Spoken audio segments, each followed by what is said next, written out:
14-year-old Pakistani schoolgirl gunned down by the Taliban last week was airlifted today to England for treatment and rehabilitation.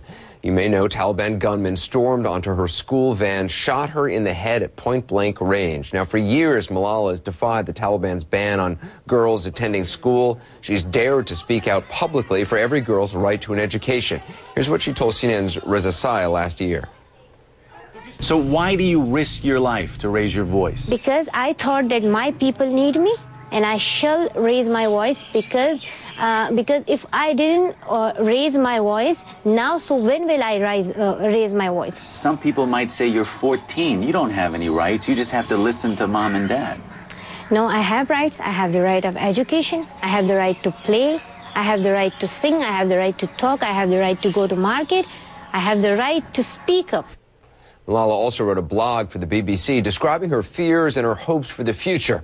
Well, the Taliban clearly sees this young girl's voice as a threat. They have vowed that if she survives her latest injuries, they will come after her again, and they say they will kill her.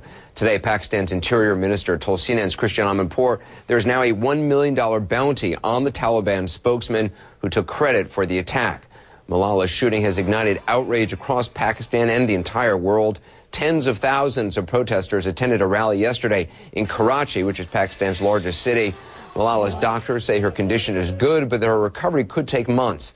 Reza joins me now, along with our chief medical correspondent, Dr. Sanjay Gupta. Sanjay, you're a trauma neurosurgeon. You operate on gunshot wound victims regularly. What can you tell us about her injury based on the information that we know publicly so far?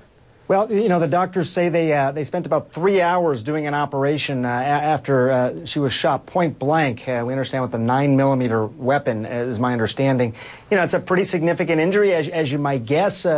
Fewer than 10% roughly of all patients who suffer this kind of injury even survive. And of that, a smaller percentage with meaningful neurological recovery. There was a piece of good news that I read yesterday, though, I heard about, and that was that she was moving her hands and her feet, plural, both hands, both feet. And that's really important, Anderson. I think we talked about this a little bit in the context of Congresswoman Giffords previously, but just that kind of movement on both sides means that if she was following a command, doing it in response to someone telling her to do that, that would be a much better sign. But just moving them at all is a very good sign. At this point, Anderson, just really quick, they usually give the patient a lot of sedation, sort of put the brain to rest a little bit, let it sort of recover on its own, even remove some of the bone around the brain to allow some swelling, as they did with Congresswoman Giffords as well. And how long before they know kind of the extent of damage? Well, you know, this is a little bit of a judgment call. I will say that her young age helps her, you know, a considerable amount. You know, we talk about something known as plasticity of the brain, the idea that the brain can sort of rewire itself. It's true, and in a younger person, it's even better. What doctors do at this point is they sort of lift the sedation up every now and then, and allow her to wake up and sort of see how she's doing. Even with a significant bullet wound, you know, to the brain, it really more depends on those clinical exams, you know, in the days and weeks to follow, Anderson. Reza, you met with her, you talked to her, you interviewed her. What was she like? I mean, just her. I've just been blown away by her courage over the years. And did she have any security? Because clearly there were a lot of people who wanted to do her harm. She didn't have security, and the government here says they offered her security and her family turned it down. As to your question, what was she like? I would best describe her as half child, half ferocious human rights activist. I mean, just incredible courage, determination. We put to her some tough questions, and she didn't back down to us. Just a remarkable child, Anderson. And Reza, I know Pakistani authorities, they've made some arrests, but the suspected attacker still remains at large, right? That's not clear. They say they've made some arrests. It's not clear if the suspected attacker is among those arrests. They've also named the alleged mastermind, a man by the name of Atal, northwest Pakistan. They say they're close to getting to the bottom of this. But here's what we need to point out. In the past, this government has made lofty, grand claims like that before, and it hasn't materialized. The 2007 assassination of Benazir Bhutto, they still haven't convicted anyone in that case. So you have to wonder how much of these claims by the government have any substance, how much of them are pushback to some of the criticism that they're anticipating. They say there's now $1 million bounty. Is that just, I mean, is that for real? Is this a public relations thing? What is it, Reza?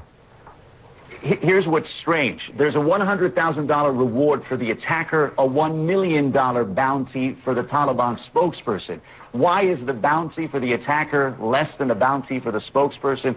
I don't know, but it's another example why you have to take these claims by the government early on in this investigation with a grain of salt. They're under a lot of pressure, not just here in Pakistan, but from the world to get to the bottom of this. So you have to wait and see if these claims have substance. Sanjay, this is probably a dumb question, but I mean, if she was shot point blank with a 9mm, how is she still alive? I mean, was it a bad shot, you think? I mean, how can that happen?